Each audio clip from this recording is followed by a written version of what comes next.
So welcome to the Wednesday, February 10th Board of Selectmen meeting. I'll first point out that we have Clarence Fanto here from the Berkshire Eagle, and we have CTSB. Are there any other members of the press recording at this point? Okay, hearing none, we'll move on. May I ask the board members present to please announce themselves?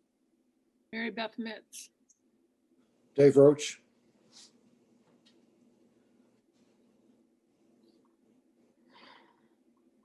Neil Maximilian.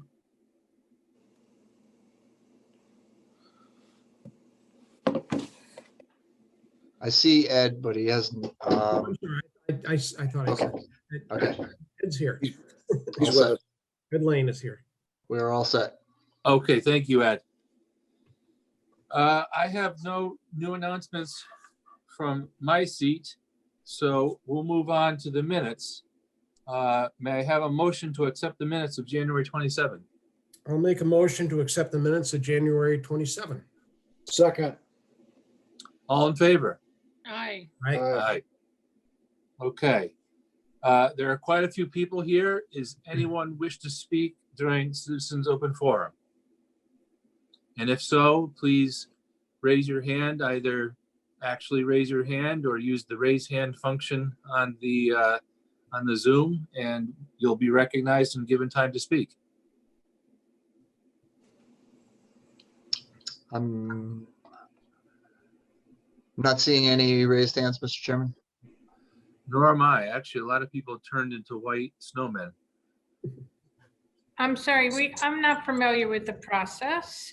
So this isn't an opportunity for me to start any particular subject.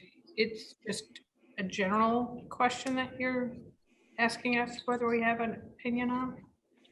Yes, this is what we call Citizens Open Forum, and it's your opportunity to ask a question of the select board or to bring up an issue that's important to you.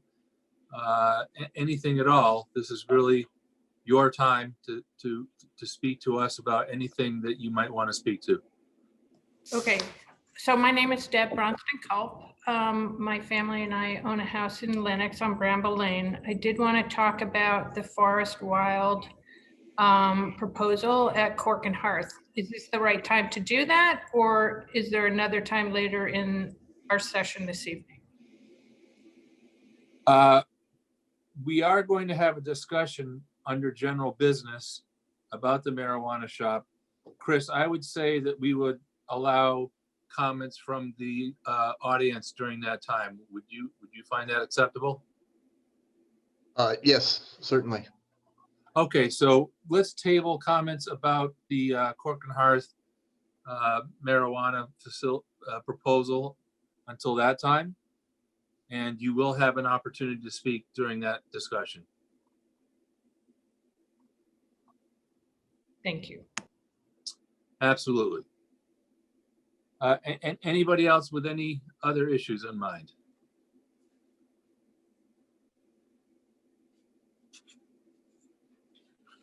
Okay, with that, we'll move on to the consent agenda. Let's see, I've got several different versions here. What I'll do is I'll read the summary in Mary Ellen's memorandum. We have a donations acceptance from Fire Chief O'Brien is seeking your approval to accept donations to the fire department. We have donation acceptance. Police Chief O'Brien is seeking your approval to accept a donation to the police department. Inholders and entertainment license. Gateways Inn is seeking an inholders and entertainment license. The entertainment will consist of piano, light music, streaming music by CD or phone. Another inholders and entertainment license. The Cornell Inn is seeking an inholders and entertainment license. The entertainment will consist of radio, streaming music, live music, stand-up comedians, television, movies, and theatrical presentations. Another inholders and entertainment license. The Apple Tree Inn is seeking an inholders and entertainment license. It says here, we're waiting to hear what the specific entertainment will be. And then finally, in-holders license. Days Inn is seeking an in-holders license. Mary Ellen, I saw some email traffic. Were there anything that we missed here? Days Inn has requested to hold that for a future meeting, so they do not want theirs voted on tonight. Okay, so we will remove Days Inn from this.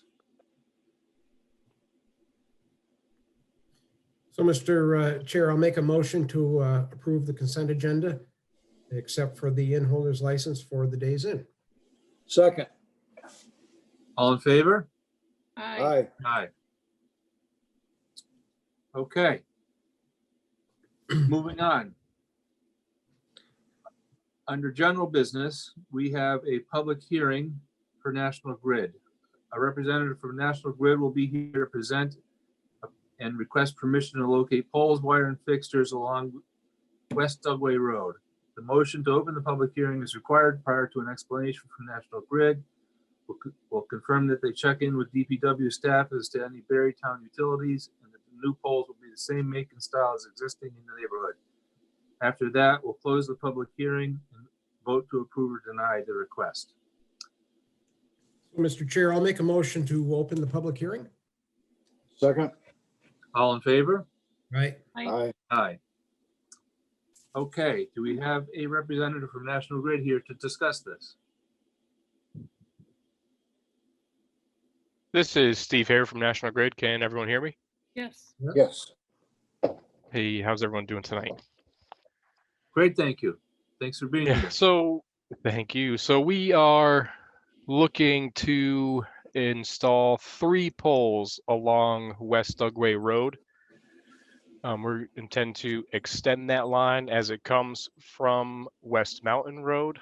And the purpose for this is to provide electric service for a Lenox resident. I'm here to answer hopefully any questions that anyone has regarding this. Yeah. Please go ahead. Yeah, I'm assuming you've, and Chris, correct me if I'm wrong, checked with our DPW about, drilling holes and the obvious things that you have to do when you go about this, and dig safe and all that kind of thing. Right, so the DPW should be well aware of this project, and as far as DigSafe goes, once this gets approved, we'll do that within the process.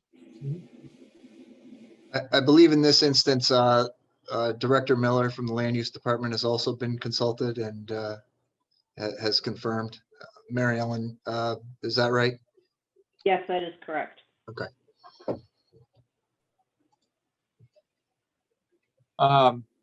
This seems relatively simple in my mind. Clearly you've done this before in town, so I'm assuming that you're going to conform to all of the norms in terms of pole type, wire type, things like that. Correct.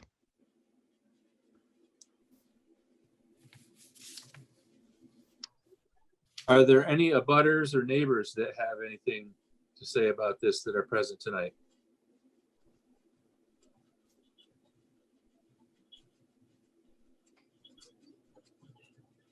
Or any further comments at all?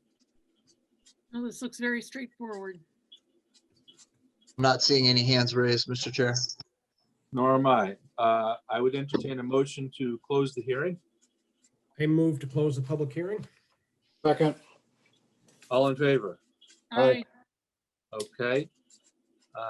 Then, Ed, I would entertain a motion to approve the petition. So I'll move to approve the petition for public and wire locations from National Grid as Second. proposed. Is that a Second. set? Okay. All in favor with that? Aye. Aye. Okay, motion passes. Thank you. Chris, this is your time. Yes. In recognition of the number of folks waiting, I'll try to make the presentation as brief as I can, Mr. Chair. But I do think since it is a rather weighty topic, we should move ahead with a presentation, albeit as brief as we can. out of respect for the public that's in attendance. So with that, I'm going to share my screen.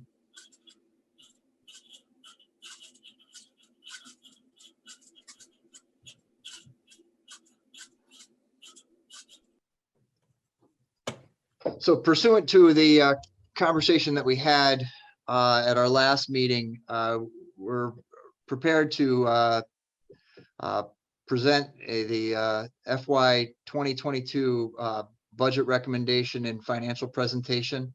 I'll try to move through these slides quickly as I can.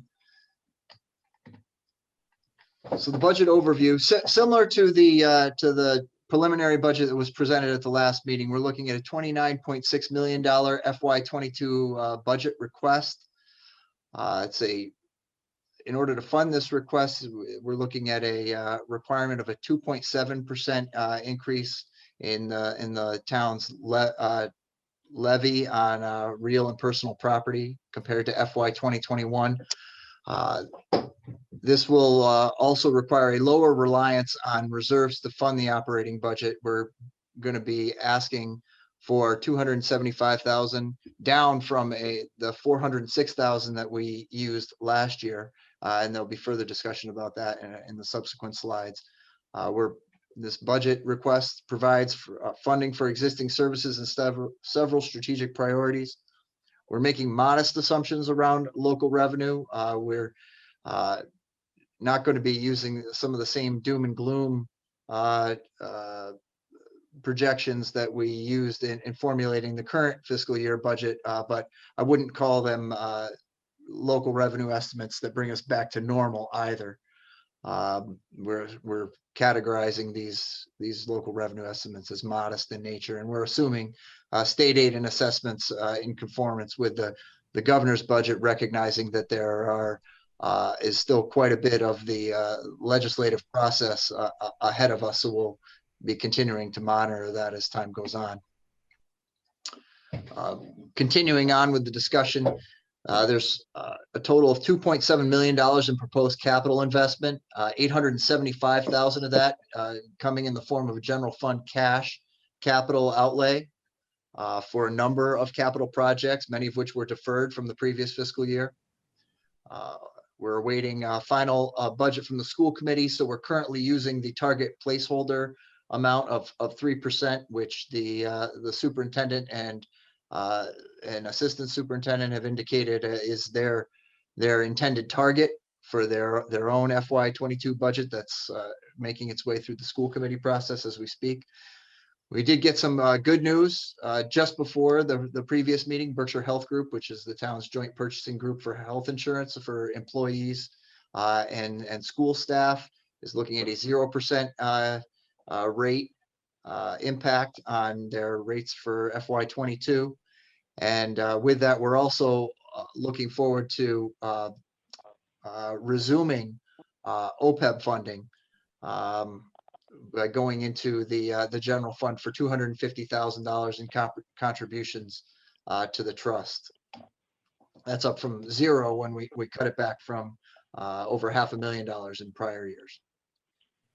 So these two charts, where does the money come from? Primarily in Lenox, it's the taxation of real and personal property, and the three major drivers aside from that are 12% from state aid, $3.5 million, 12.4% from local revenue, most notably motor vehicle excise, hotel rooms and meals excise tax, 12.4%, and our two major enterprise funds, the water and wastewater funds, which fund our water and sewer services, which run like very much like a typical business activity, coming in at $3.2 million or 10.9% of the total budget. Free cash and community preservation rounding out the remainder at less than 5%. The budget, again, proportional compared to prior fiscal year budgets. The Lenox Public Schools, far and away the largest department, 47% of the total budget, or $13.4 million in the current projection. general government, public safety, and enterprise fund activities being the three largest categories, and then the various other departments and special assessments making up smaller slices of the pie from that point forward. There's the capital at roughly 4% of the budget, so we're looking at making some progress there this year after deferring from previous years. We always want to discuss our reserve positions with the board as well as members of the public. Right now, our free cash is certified at the historic watershed mark of 4.6 million. We did deploy again 400,000 of that reserve to fund the operating budget at the September annual town meeting. So we still have $4.2 million available. General fund stabilization is over $700,000. So that creates a current combined free cash and stabilization fund of about 17.4% of the operating budget. Now, typically our target range would be between 7 and 13% of the operating budget. That's where most AAA rated credits among Massachusetts municipalities lie in terms of their reserve position. However, and Lenox is among those AAA rated credits. So while that is our target, we all recognized early on that COVID-19 pandemic created a unique situation that we needed to be, required additional levels of caution. So between staff furloughs and cutting back on other forms of spending near the close of last fiscal year, we reserved additional funds as a preventative measure against future revenue disruption, depending on how the pandemic plays out. We've excluded retained earnings in the enterprise funds from this total, but we're well over $1 million in combined retained earnings in both of our business type activity funds.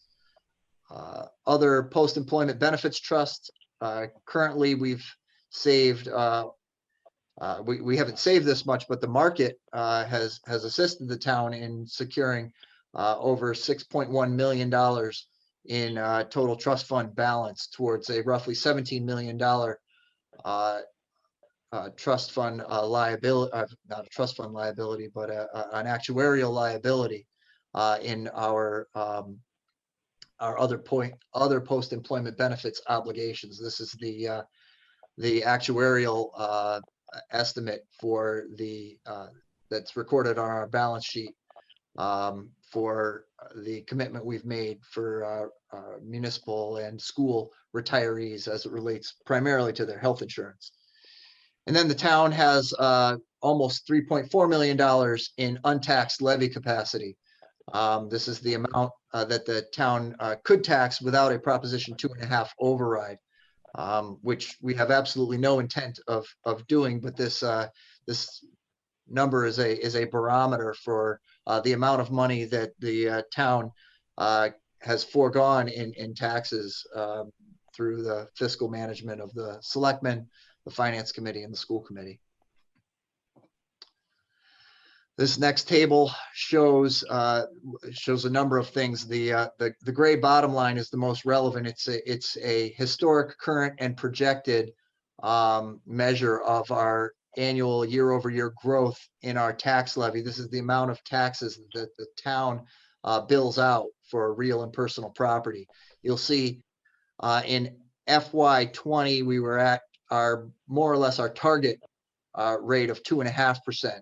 Last year, as a policy matter, seeking not to place further burdens on the taxpayers during a pandemic, we kept our tax levy flat. So we're slightly below flat. We're rounding to the nearest penny down. And this year we're in FY22. That's the middle column. We're projected to go and resume more or less the year-over-year average that preceded it, slightly more than 2.5% or at 2.72% in the present projection. So again, in an effort to be brief, this process I think is going to be more iterative this year than it perhaps has been in my 7 years as town manager. I think typically at this time we would have done we would have forecasted far enough in advance and had enough certainty around the numbers that we were looking at, so that the budget that gets presented in late January, early February tends to be the same budget that winds up going to town meeting in May. I don't suspect that will certainly be the case this year. I think there will be more iteration as time goes on. But in any event, February 24th, we'll be looking at the water and sewer rate hearing. We'll be considering the rates for next year on water and sewer. I hope to have some good news for you at that time, or at least some stable news. We'll continue to monitor the state budget process. Again, the governor submitted his budget. The legislature has additional work, really a very long and rigorous and robust discussion surrounding both state aid and assessments, both of which have significant implications on the town's long-term financial plan. We'll make adjustments in accordance with new information, and then in the May-June timeframe, depending on the board's pleasure and the status of our trends relative to the pandemic, we'll be looking at holding the annual town meeting and preparing our final budget approval through the town's legislative body on town meeting floor or grass, as the case may be. So with that, I tried to be brief as possible. I'll take any questions that the board has at this time, but it would be my recommendation at this point to proceed forward with this budget so that the finance committee can begin their deliberations beginning. I think I've been asked to give an overview this week, and we'll be looking at individual department meetings beginning next week.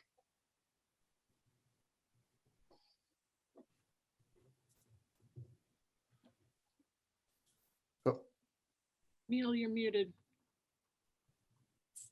Who's that? Neil's muted. Yeah, okay. There we go. All right. It just didn't want me to comment on the budget. No, I appreciate the brevity, Chris. That was well put together and very clear. I think most of the budget looks well put together. I think obviously water and sewers to come, but the big thing, obviously the biggest component, just sits there at 3% with a placeholder. And we talked about that 2 weeks ago as being, we've got to get them moving on this and being more, I don't know what the correct word is, but integrated in terms of working with town rather than just off on their own, making a budget and then throwing it, tossing it over the wall to us.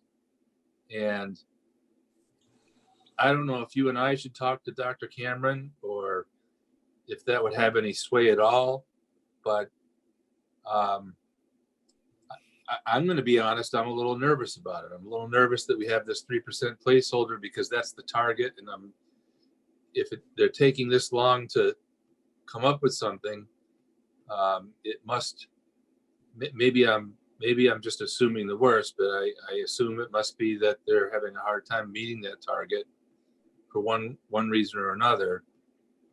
And, we're all things to work out, and that 3% was achieved. I think your budget looks good. I think it has a great chance at town meeting and everything else, but I don't like the idea of simply waiting for school to come to us. Not that we intervene or interfere with their budget making, but I'd like us to work a little closer together in terms of the process of coming up with their budget so that it's not just a surprise at the end. I'm happy to reach out to our counterparts in the school department. I do have to say that I appreciate the strong effort that's being made by our assistant superintendent for administration and finance, Melissa Falkowski.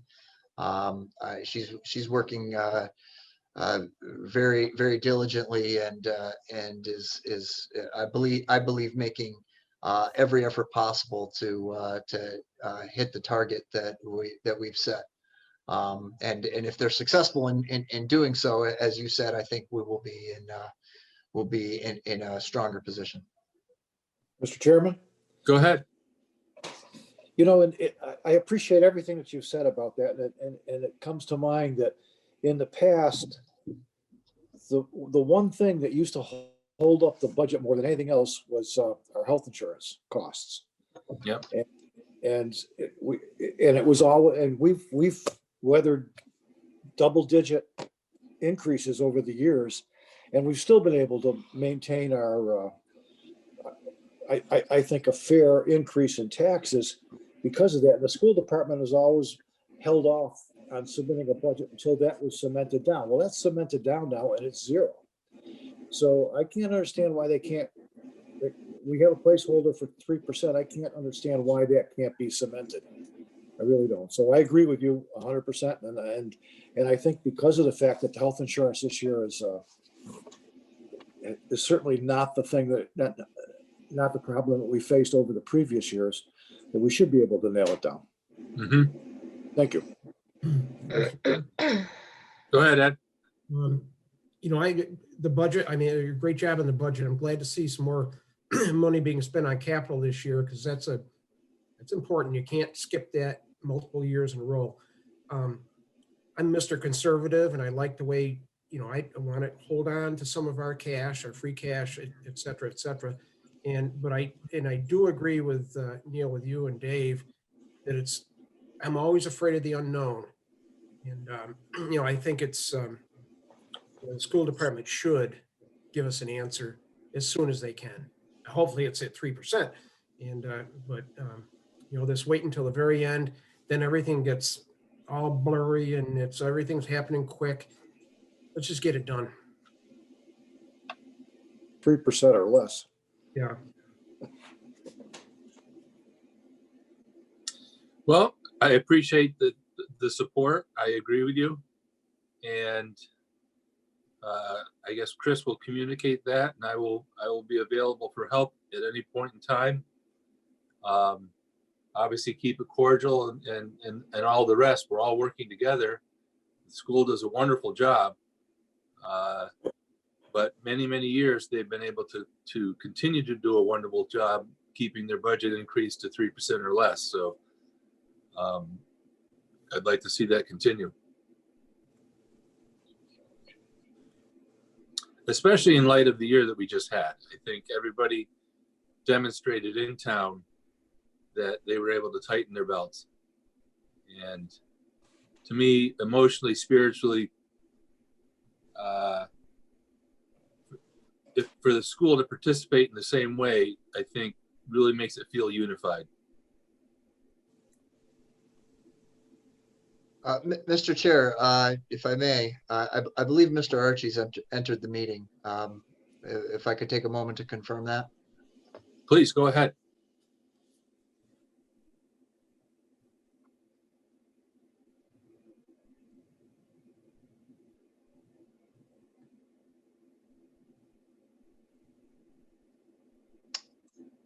I'm attempting to unmute the. Hi, I'm here. Thank you. I'll change the name to reflect that. Hello, Warren. Hello. Had trouble getting on, but I'm on. Very Glad good. you're here. Great.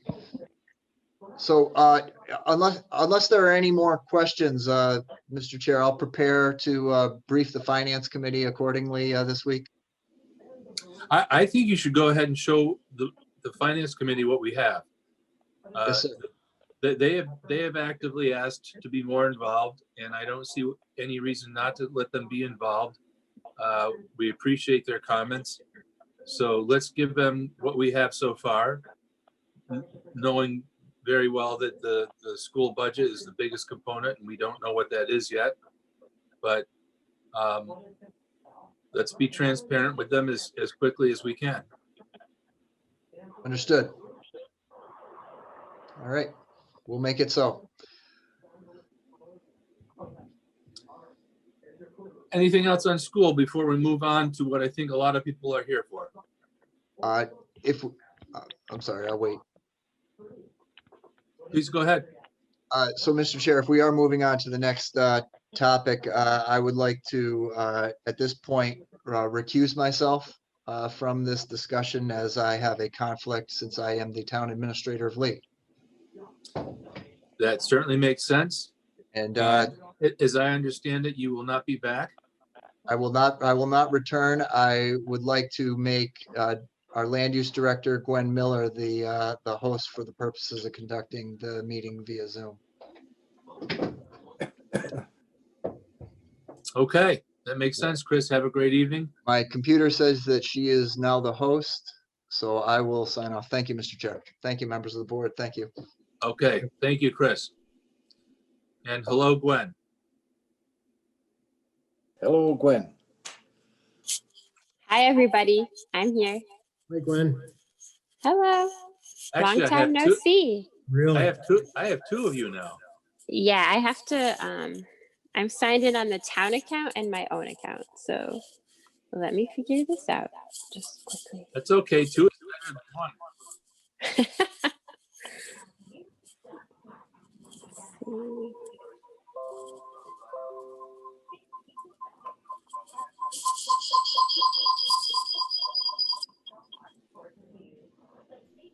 It's like we're going up to outer space here.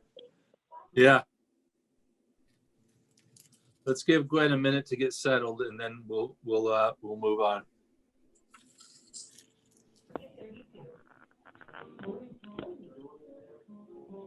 Oh, I lost her. There. All right, I'm all set. Okay, Gwen. Do you have an agenda by chance? I can pull it up. Let me do so. Well, we've gone through. We're through the first half of general business. We've discussed the National Grid pole installation. We've discussed the operating budget, and we are just about to begin discussion on the marijuana shop proposed to be located at the Cork and Hearth restaurant property. Okay. So I'll introduce the discussion. 2 weeks ago, was it last week, Dave, or 2 weeks ago? 2 weeks ago. Yeah, you had mentioned that you had heard some comments about the location at the Cork and Hearth, and I had received some emails, so we wanted to have it on our agenda this week to have an open conversation about it. And that's what we're here to do. We're here to hear what people have to say. I do want to say up front that this is nothing more than the town of Lee having received an application, and by law, they have to have a public hearing within 65 days of having received that application. Lee, to my knowledge, has not said, hooray, we've got one that wants to locate, nor have I heard them say, no way in hell is this happening. But they do have to follow the letter of the law, which is that because of the laws of the state now, they have received an application that for all intents and purposes, as I understand it, is complete, and they're required to hold a public hearing about it. I don't think any opinions have been made official by Lee. But I do understand that we as abutters have concerns, and that's what we're here tonight, is to hear concerns. And I invite anybody who wishes to speak to, in an orderly way. Let's see, I don't know if we, May I speak, Mr. Chair? yes, please.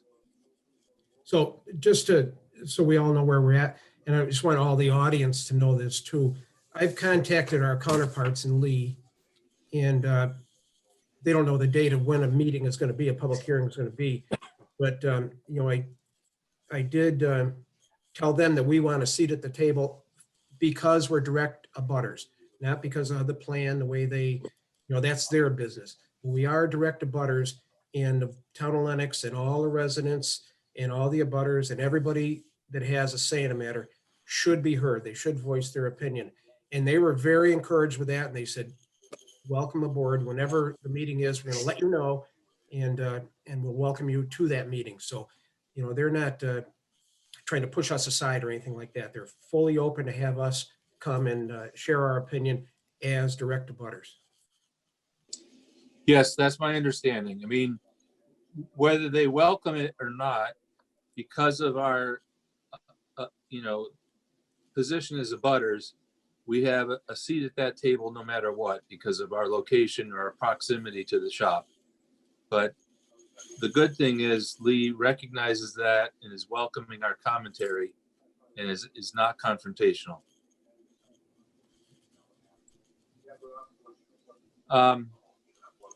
Gwen, I don't really know how to do this technically.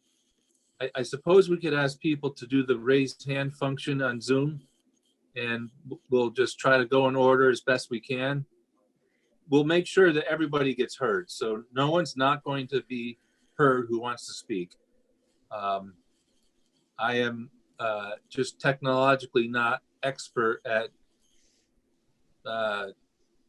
seeing the hands and counting the hands, but I guess I'll ask you to use the raise hand function in Zoom, and then we'll pick people as we see them. That sounds good.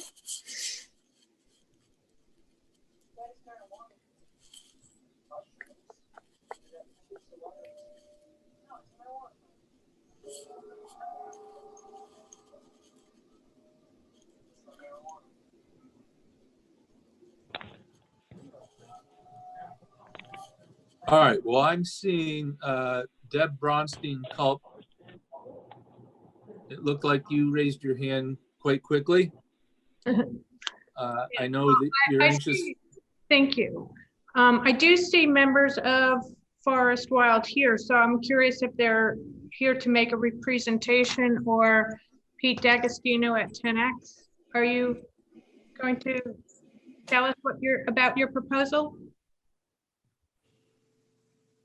Mr. Chairman, Pete D'Agostino, representing Forest Wild. I am here if you'd like me to address that.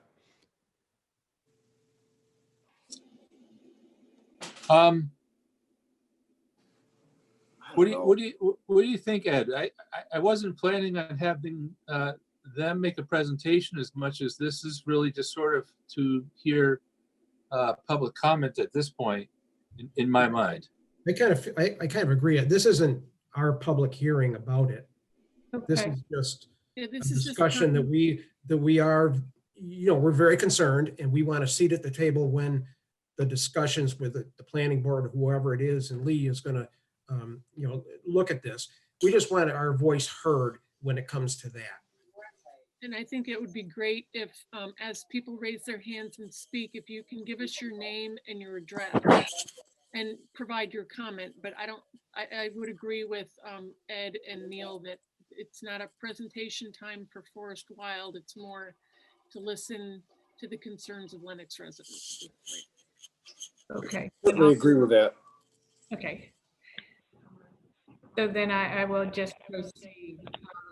Thank you, Chairman Maximilian and other select members. My name is Deb Bronstein-Culp. I am, my family and I own property on Bramble Lane in Lenox. And I either drew the long or the short stick here. I'm not sure what, depending on your perspective, but I represent not only myself and my family, but 9 other households on Bramble Lane. And in the interest of not belaboring you with having to hear from all of us, I am going to represent our perspective. And the first thing I'd like to say is that we are not anti-marijuana or anti-dispensary. We understand the benefits of such a business. So that's our underlying message, but we do have concerns. And I'm going to outline 3 or 4 different concerns that we have as it relates specifically to Lenox. First is we are concerned that this doesn't really reflect the spirit of the bylaws that Lenox has imposed. Now, the proposal is not an RMD, but the bylaws in Lenox are that no RMD, registered marijuana dispensary, may be located closer than 200 feet from any school, daycare center, or public park or playground where minors commonly congregate, quote unquote. That's in your bylaws. And it is clear that that this property abutting the town beach is within that perimeter. So that concerns us in keeping with the spirit of the law. Number 2, we have a concern that because it is right on the beach or abutting the beach, that this proposal may, because we don't really understand what the processing that will be going on at this facility. It's not just a retail facility, but a processing facility, what that will entail, how that will change the character of the town or the lake, whether there are potential environmental issues we should know about in the proposal. There's some mention of odor and remediation, but how much can be remediated? What is the odor? What kind of effluents are used? What is the discard of the water, the wastewater? We just don't know because we don't have that information in the proposal or in the special permit application. And in addition, these facilities require security lighting, so we don't really fully understanding and have pretty significant concerns about light pollution as a result of security lighting and required alarms. And finally, we have concerns about traffic hazards that are on an ongoing basis. This isn't really about episodic nature of big traffic problems that occur when, you know, a list person comes to Tanglewood. This is something that really reflects ongoing traffic particularly from the facility to the northbound lane of Route 20 that moves fast, that is on a bend with low sight lines in a no passing zone. And there's some discussion about not having a left turn. But then people who do want to go north, you know, what's really going to happen is they'll turn right, turn into the nursing home, and then go back north. And those are some of the concerns that we have. And you know, I do appreciate that Lee and the Lee Select Board is willing to be very congenial and hear your views on the concerns that you may have, but actually this property is partially in Lenox. It's not just in Lee. And so I would imagine that you have greater standing than just you know, a congenial kind of conversation with the Lee Select Board. So I did want to point that out. So thank you for listening to the concerns that we have as I mentioned, representing 10 families in different households on Bramble Lane. Thank you. Thanks. Okay, Deb, thank you for your comments. Thank you for coming and for sharing. Does anyone else have their hand raised to speak?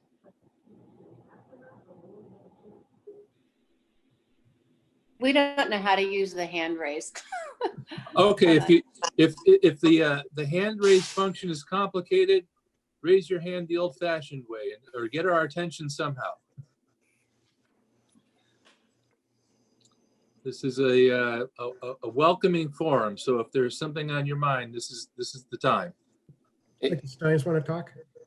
Yes, please. I just want to add, and again, thank you guys for hearing us. I'm also a Bramble Lane resident, and Bramble Lane is unique because we have both Lee and Lenox residents on it. The only other part I'd like to add to what Deb said is, it also is, to my mind, greatly out of character with everything else. It is that whole stretch, as you know, is either hotels, residences, or inns, and restaurants, beach, boat, everything more recreational, more than any other type of business. If you look at where Canna Provisions is, if you look at where Theory Wellness is, they're in the middle of what would be considered at the very least, light industrial, but certainly commercial areas. It's really, to my mind, it's just so out of keeping with what Laurel Lake represents as kind of a jewel of both the Berkshires and for both Lenox and Lee. And so I also just want to go on record as that it really does seem to be out of character with what all the rest of the lake is. You have the Edith Wharton Park on the northwest part of the lake. You have two beaches. And this just seems very out of keeping with the rest of the surroundings. And that's all I'd like to add.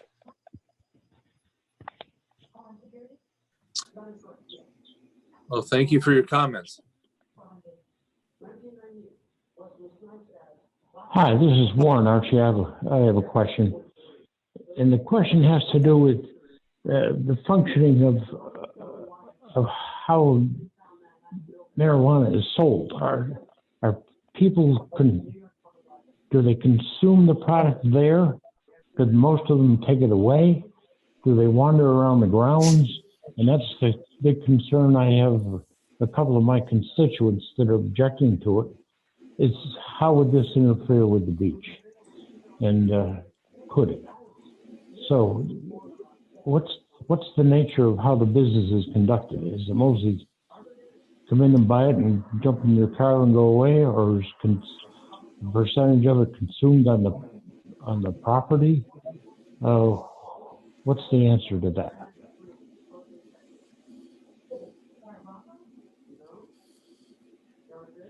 Probably Hello? Mr. D'Agostino could answer that question, or should. If he has the answer, he's welcome to provide it. Thank you, Mr. Chairman. Pete D'Agostino again, happy to provide the answer. And I do appreciate the neighbors coming out. I want to mention that we're here and to listen. So I just want to make sure they hear that from us. That's why we're here. To answer the member's question, it's against state law for there to be any loitering of any kind on the property.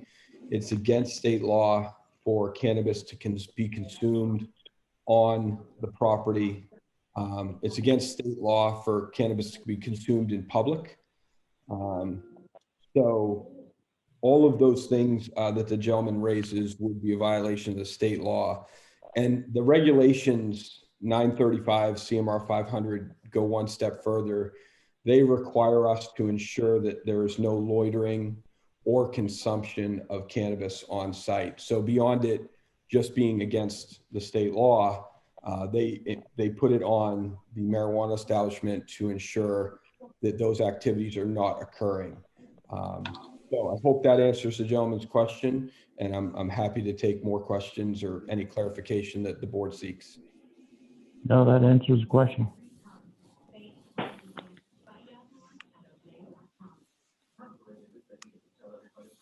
So I have a question relative to that, if I could ask. I can't see who's speaking, but I think it's Deb Bronston Culp. okay. So that's good to know. Thank you, Mr. D'Agostino. But doesn't that, I don't want to leap to conclusions, but to me, if you can't consume on premises and you can't loiter in the parking lot, but you want to have a nice time, where are you going to go? And lo and behold, there's a beach right 200 feet or less away. How is there a way to monitor, or since your only obligation is to make sure that people aren't loitering on your premises or consuming on your premises, then the next natural place to go would be a public park. So, Mr. Chairman, I think these are wonderful questions, but I think they need to be asked to the Lee Select Board and discussed there, not with us. I know that we have a lot more people out there that would like to voice their concerns about this project. I think that's what we need to hear tonight, and we save the rest of it for the meeting at the Lee Select Board at some future date.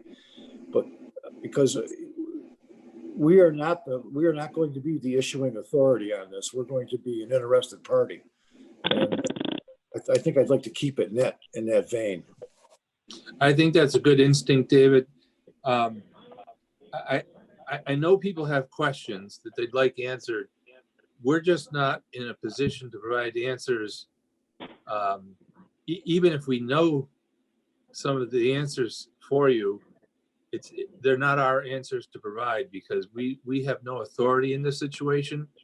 What we do have is a position as an abutter. So we will, of course, attend the hearing as an abutter, and we'll be at the table as an abutter and raise all of our concerns there. And I would urge anyone who has detailed questions like you just asked, Deb, to ask them at that public hearing, where they do have an obligation to answer the questions, because it will be Lee's public hearing regarding this establishment.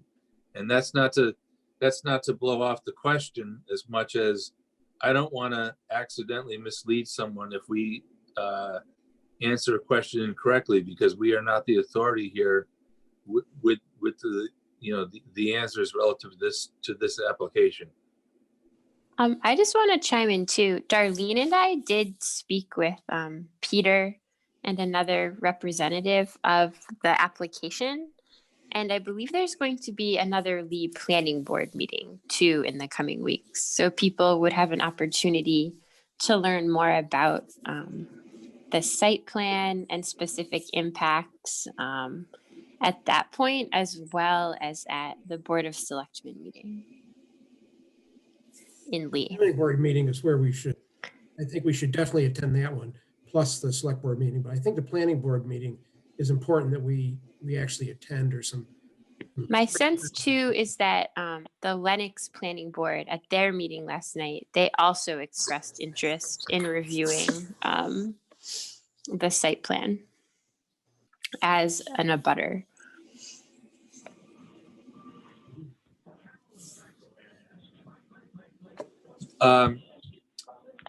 Gwen, that's a very good point. I think we need to resist the urge to answer questions from a position of authority that we don't have. I do see two other raised hands, Neil. I don't know if I think Kim Graham has her hand raised, and then Carrie Stein. Okay, let's start with Kim. Hi, everybody. I don't have a question. I just have a comment. I would certainly put my faith in the Lenox Select Board, as well as the Lenox Community Center Board. Last summer, Lenox was put in a very unique position with COVID, and they did have parking lot attendants and oversight as to who came and went from the town beach. And I think they did a really, really nice job with that. I also would like to think that the proposal that is in front of Lee would include, such as the place down in Lee next to Dunkin' Donuts, I don't know the name of it, who have parking attendants, and would certainly not encourage overflow parking into the parking lot.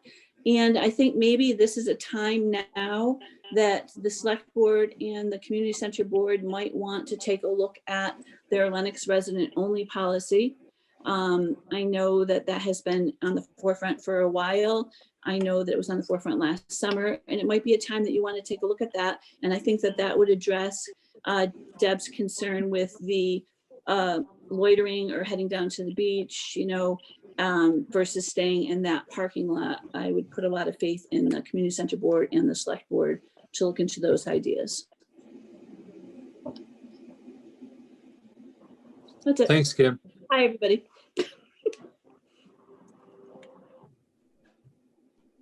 All right, who else was, did you mention? Harry Gwen? Stein was next. Go ahead, Carrie. Hi, I'm actually Carrie's wife. I'm Jean Marie Stein. Thank you. So we're at 37 Bramble Lane.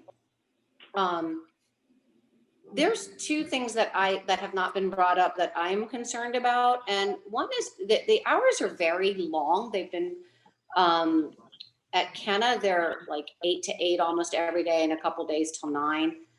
And in the presentation on Monday, we were told that the traffic would be very similar to Pork and Hearth, which is open from like 5 to 8 and 5 to 9 sometimes, about 4 days a week. So there's a tremendous difference there with the hours of opening. And then in an earlier community meeting, the company did say that they would have to do some things to improve sightlines to reduce the danger there. I've gone in and out of that road for 32 years. It's quite challenging to take a left, and taking a right is also quite dangerous because you're coming off of a 45-mile-an-hour road. And so you just have to start braking far ahead of time to let the person behind you know that you're really actually taking a sharp 90-degree turn. So there was a comment made that there would have to be site work done. And I just really hope that doesn't mean that there's going to be a lot of trees taken down all along 20, because the last site work done on 20 to alleviate the flooding on the road has left a massive flood at the entrance to Bramble Lane. There's almost always a puddle there, which is a mosquito problem. In the winter, it's a sheet of ice. So, and that has not been addressed.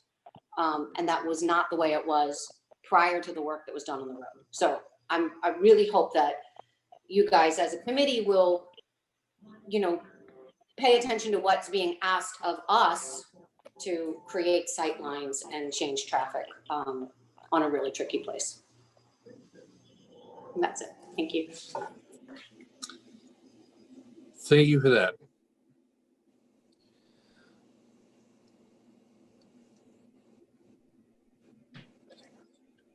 Other hands, anybody? I don't see anything. Emily Bernstein, or I'm not sure of her last name, but Emily's hand is raised. Hi. Emily Yes, Bernard. it's Emily Bernard. Hi, thank you so much. And thank you, board and selectmen. I appreciate your taking an interest in this very important topic. I am a parent, and I say loosely I represent several other families within the town of Lenox, some with very young children and some with teenagers. I have teenagers myself. And like the Bramble Lane folks, we're not here to talk about should we have dispensaries or not. That's not our issue. We certainly understand why they're around, and we're really here to talk more about just concerns with kids, just being so close, having teenagers and maybe being lured to have that, something like that so close by, but also young children that are playing on the beach. And not to be an alarmist, I get it. There's a liquor store on almost every corner, and whatever. I'm not trying to prevent people from, especially during COVID, enjoying these things. But I just would like the board to understand our concerns as parents with kids, that we would hope that they might find another location. And that's our ask. That's it. And it's that simple. So, not to complicate things, but we just appreciate you listening tonight and for affording us the opportunity to voice our opinion. So thank you. Well, you're welcome. Thank you for your comments. I would hope that you remember your comments, because you just, you pieced that together very well. Those comments deserve to be heard at the Lee Planning Board and at the Lee Public Hearing. where people who are actually making decisions will be able to hear them. You know, we're able to hear you and sympathize with you, and it certainly speaks to what us as a planning board, what our position as abutters will take at that meeting. But that's basically our status, abutters who have sort of a guaranteed spot at the table when it comes to the conversation. So the more comments like that, the better. If if you can make those meetings. Great, thank you so much.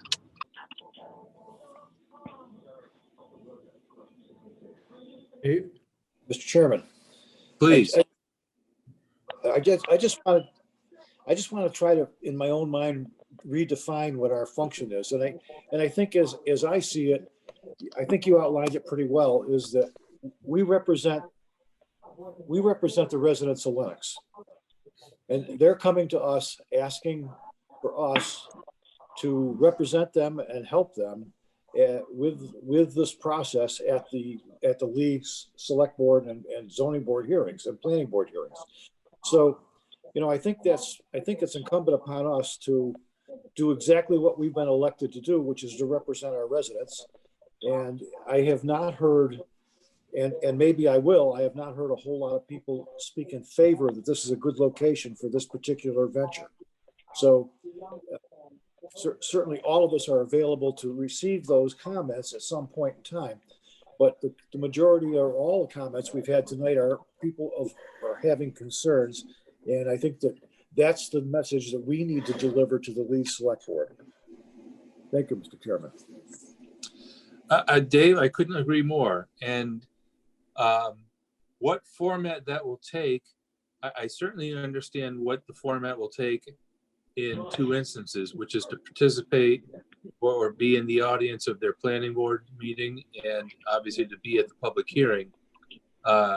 If Lee happens to invite us to an alternate format or meeting and is interested in what our thoughts are representing Lenox, then we certainly know what to share with them, because we've heard how Lenox feels about this. Whether that will happen or not, I do not know. But right now, our main touch points on this are those that were afforded by law as abutters. Can I add one more thing, Mr. Chairman? Please. In the absence of having Chris here to help guide us, maybe Gwen can do this too. But maybe we should have a subcommittee or a couple selectmen, so we don't violate an open meeting law by having all of us attend together and discuss the project without having a meeting posted. But maybe Gwen can say that, maybe we'll have two selectmen go to this meeting, or two go to that meeting, or whatever. But we have to have some formality in this, or some organization in it. And, or maybe we are all allowed to go. I don't know. I don't know what the ramifications of that would be. So maybe Gwen can do a little research and get back to us and tell us what the best methodology would be to attend these meetings. I think if we all go, we'd have to announce it as a public meeting of our body. I know. I think you're right too. Or more, if three of us or more go. Right. This did come up with the planning board, and they were advised they could all attend another public meeting, but they could not discuss or deliberate as the planning board at this other meeting they were hoping to attend together. Wow. I think that's the way it works, Gwen. I mean, we need some clarification maybe on it. Yeah, we can get you clarification, definitely. But I think as long as you're, because sometimes two people end up at the same meeting by accident, and you'll have a board quorum accidentally. But as long as you're not deliberating or making decisions there, I don't believe you need to make it a posted meeting, but we will double check for you. Thank you. Yep. Go ahead, Darlene. You're muted. How's that? Hi, I'm Darlene from the Community Center. Thank you, Chairman and Selectmen. I have heard a lot of the same concerns from families and from our seniors. Our seniors also visit the beach quite often. I think something that wasn't brought up yet is the fact that our parking lot is very small. I have gone down on the 4th of July and there's not even enough parking for our own guests on the beach. And we have considered what Kim brought up, making it residents only, opening that up for discussion. With that comes an added expense to Lenox because we would have to hire somebody to monitor the gate again, like we did this year. But I think it's all of the same concerns that everybody else has already stated. But I haven't talked to anybody that was didn't have concerns. Everybody is concerned about it. So, does anybody have any questions for me at all, or anybody can feel free to email me also at communitycenter@townoflenox.com with any of their concerns or questions.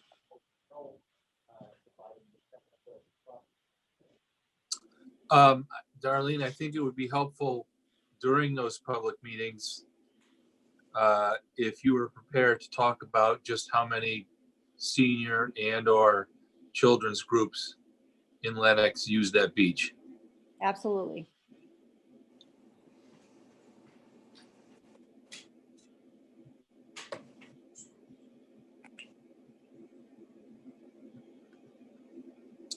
All right, well, absent any more comments, and I do appreciate everybody being here to comment and or to one more comment. I'm sorry.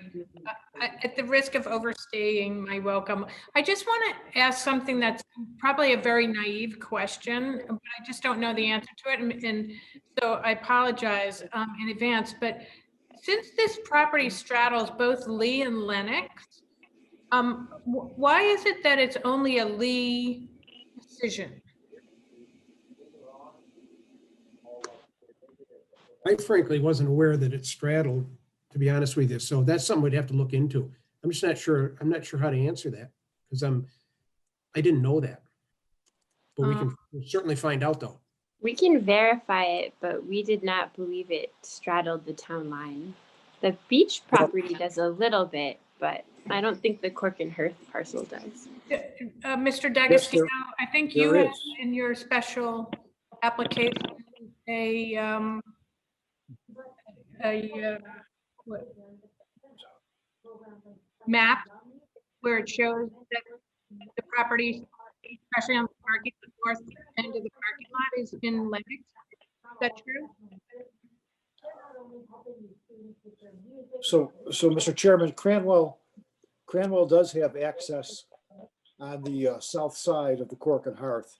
There's a narrow access that goes down to there used to be, when Eddie and I were kids, the Cranwell Beach. And that's owned by Maryville, as far as I know now. So in fact, they were right. The Cork and Hearth does straddle properties of Lenox on both sides.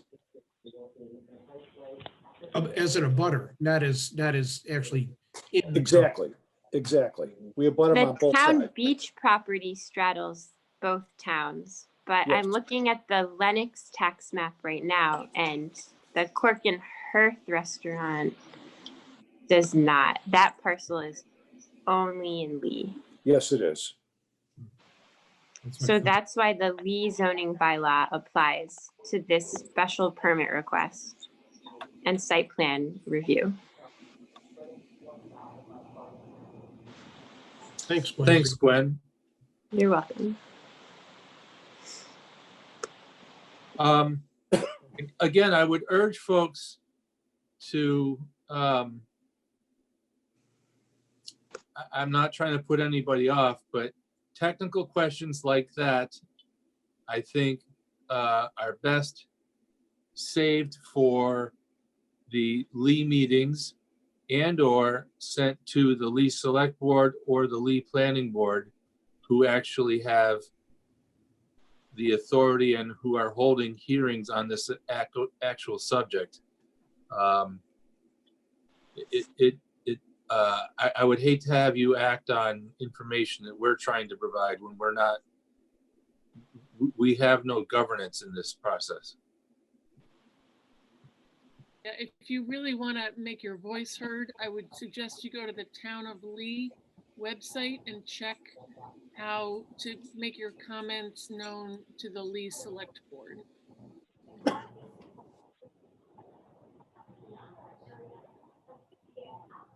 That's a fair point, Mary Beth. Thank you.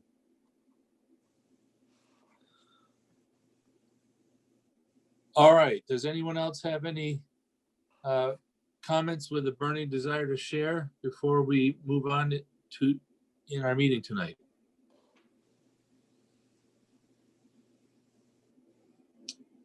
I'm not seeing anyone, but I'll ask for Gwen's help. Do you see anyone, Gwen? I don't see anybody with a hand raised or trying to get our attention. So Okay. I think the next agenda item is a presentation from the Chamber of Commerce. That is correct. And I know we have Jen here. She's gone somewhere else on my screen, but there maybe I'll show up now that I'm speaking. Okay, Jen. Hi, everyone. I can still say Happy New Year because I haven't seen a lot of you yet, and it's not quite March 1st, so I think we're still allowed to say it. And, you know, this meeting has already, you know, taken up a lot of time, so I'm going to sort of do an abbreviated presentation here. I just wanted to, you know, first kind of give a roundup of what the chamber did last year and accomplished in the midst of a pandemic.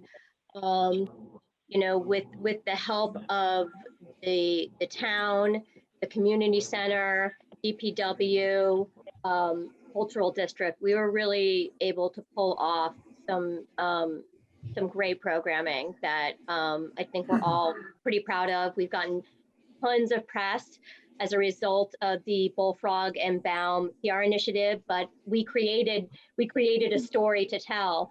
So, you know, start off, you know, we jumped into gear in March and got, you know, the COVID resource page up on the website that was for everybody to use, for residents, for visitors, for businesses. And that was really, we were really the aggregator for, you know, the information source for the town, because we had, you know, already a website in place that people were accessing.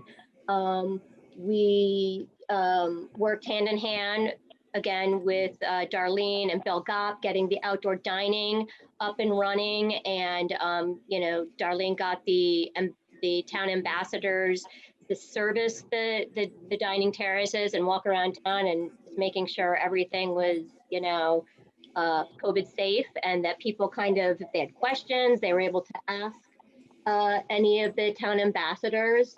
Also keeping the bathrooms clean. Finding a bathroom, as maybe you all know now, is impossible. There are no public bathrooms anywhere. I mean, even at the Scoop, I've been always very, you know, welcoming to people that even if they weren't buying ice cream, to come into my bathroom. We did not do that this year, just out of the safety for my staff. And, you know, it's the same thing for all the restaurants that I think, you know, the restaurants that were serving outside, I think they were the only ones you could only use the restroom if you were there as a diner. The next thing we did was we got the farmers market up and going, and it was right in the center of town on Housatonic Street in the big parking lot in front of Barry, which is, I want to say it's 27 Housatonic Street. And that was a big success. You know, we heard from people who were so happy to see it back and back in the center of town. It really created, you know, what we were trying to achieve, or people walking through town and, you know, going down to the shops and seeing places that they hadn't seen.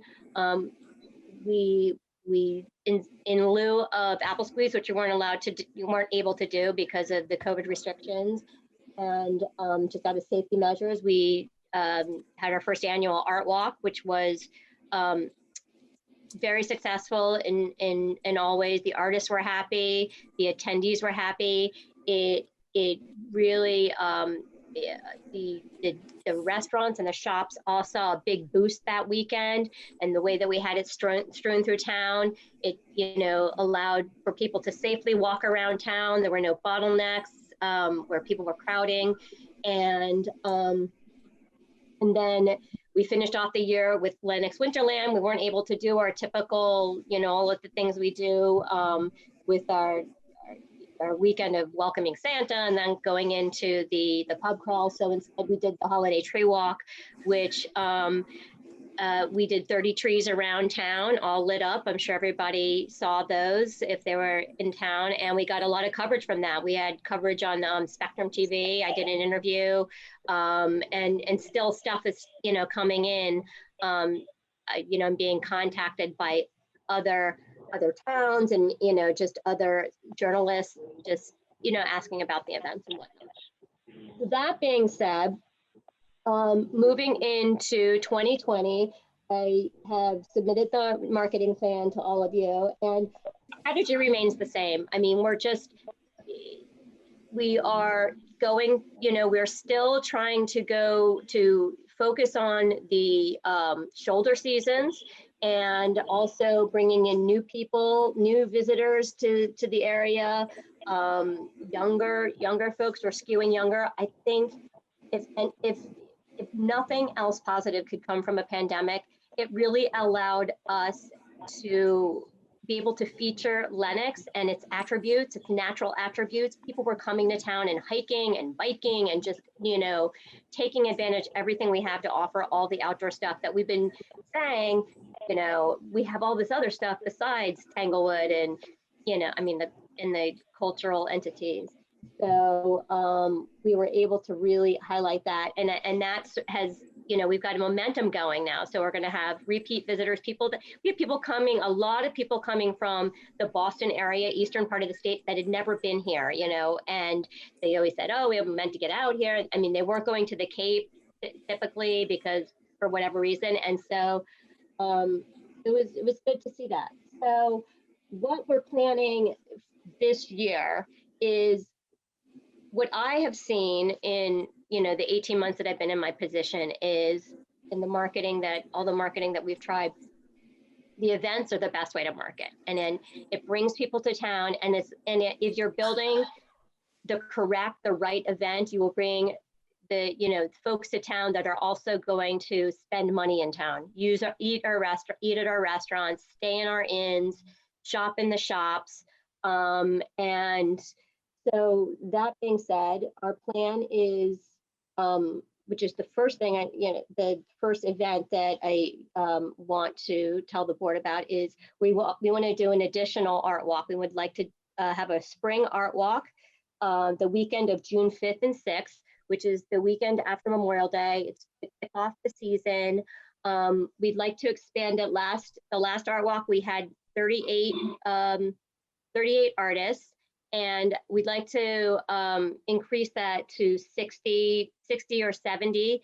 We didn't use Lilac Park last time except for the sculpture display, but we could certainly, you know, get a bunch in there still safely spaced. We could do more in the parking spaces of the streets. We still had a lot of parking lots that were unused, you know, we just didn't use them. So I definitely think that we could still add, you know, 25 to 30 more artists and still not feel like, you know, apple squeeze when you can't move on Main Street. So I just, you know, want to stop at this point in the presentation and you know, make sure that the board feels okay with that, going forward with that event, moving forward with that. And Chairman? Well, I don't have a problem with it. I think that the events that you've had have been quite successful given the nature of what we had to deal with this past, well, the nature of what we've been dealing with for a year. So I think it sounds like a positive idea. I just want to clarify what the bottom line dollar amount ask is, because this, there's a line that says it's a $25,000 increase to the chamber budget, but I don't know if that's just a $25,000 budget. I'm a little confused. Well, I just want to, okay. So currently the town contribution to the chamber is $109,000. And I am asking that as I go through the rest of the presentation, that we increase the contribution to $134,000. So it's a $25,000 increase over what we had last year. I've been working pretty closely with Mindy Moran and Christine Cass from the Finance Committee, and just discussing, you know, why we're asking for this increase. And so basically is, if we were to add the spring art walk, we're going to expand the farmers market would start this year. This past year in 2020, we started it the first weekend in June. This year, we want to start it the first Friday in May. So that's an additional 4 weeks, I believe. It might be actual 5. We're going from 18 to 22 weeks. And then again, we would be doing the fall art walk, which is would be September 18th and 19th. That will kick off into Art Week, which is something that's done. That's more of studio tour, but that's in conjunction with, well, Mary Beth, you know what it is, but in conjunction with the cultural district. And then the final event of the year would be the Lenox Winterland event. And what I would like to do after, I'd really like to capitalize on what the Mount did, the Northwoods, and now the Nomkeg. I mean, you know, it's been named, Nomkeg's been named one of the top 5 best lighting installations in the country. And so it's bringing a lot of people here. So what I would like to see us do in town is that stretch on Main Street between the library and the Chamber building, do our own sort of artistic, our lighting installation. And I would probably work with the Mount and use their designer so that it's contiguous with what they've got going on. And I just think people driving into town and seeing that, I'm not talking about the inflatables and all of that stuff. This would be a very, artistic. And I don't know if any of you went to Northwoods, but it was amazing. It had music and so that, and then also we would be increasing the trees from 30, which I didn't even think we would get 30 sponsors. We got all of the trees sponsored. And so I'd like to increase that to 50 trees. Now, increasing the size of the events and adding new events, we really need more support staff. And that's where the bulk of this ask is coming from. We're gonna need either an intern and or an admin assistant. Basically, we're looking for someone, we'd have them 4 days a week because we need to, expand the hours of we go back to summer hours for the chamber, May through September, 22 weeks. We need somebody to be there to help with the events. The other one is the Lenox Loves Music event. We're expanding that another six weeks as well. We're going to do it at the beginning of the summer and at the end of, we would do it from like mid-May through June, and then again in the fall, like we did this past year. So that being said, we need someone there on Sundays to help with setup and breakdown and just, a person there on site.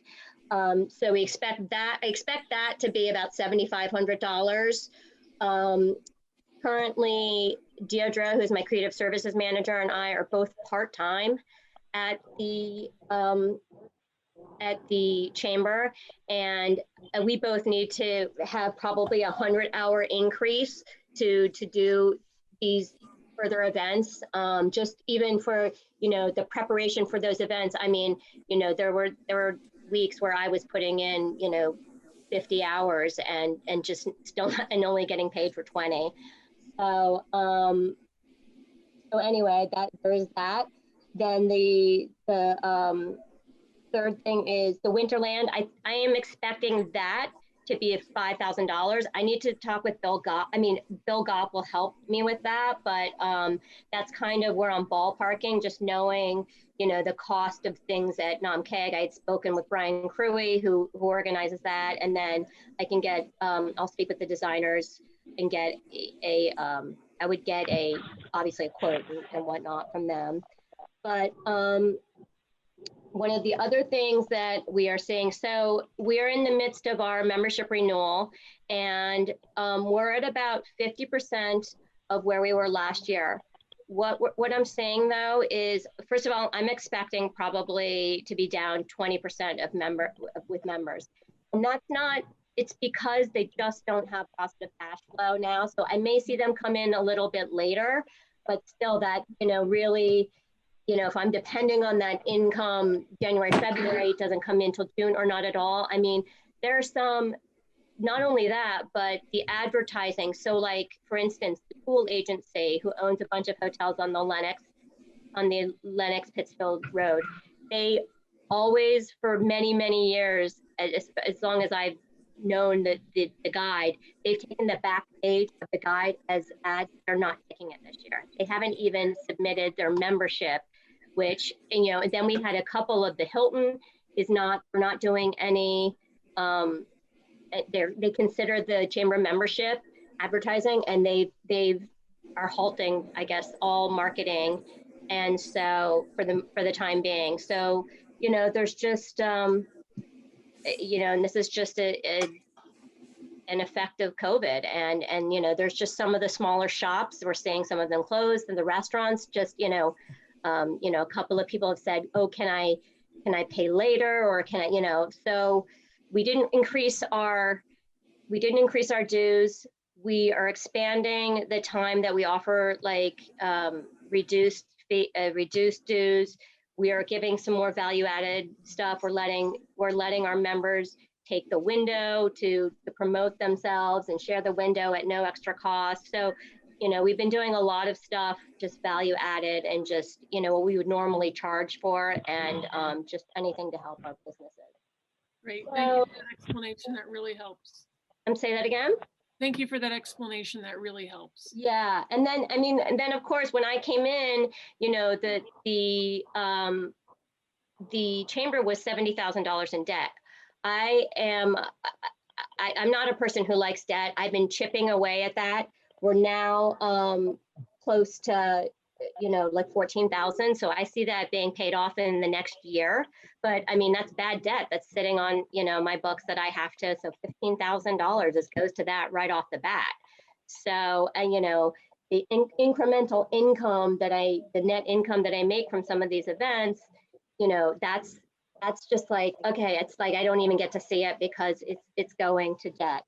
I don't have a hard time with any of this, and I really want to congratulate you for doing as well as you have done this past year, because your chamber, our chamber, is the envy of the county.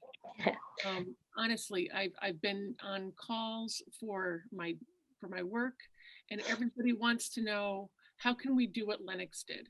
How can we be as successful as Lenox was this past year? So, and I know a lot of that was a lot of lifting by the Public Works Department. You know, Bill Gopp did a lot of great things, working with the police and the sheriff's department in Berkshire County, you know, helping to provide those free bumpers so that we could have outdoor dining outside. A lot of that was, you know, in-kind contribution from the town, and that worked out really well. It was a real team effort, but I give you a lot of credit, Jen, to put together a really great program.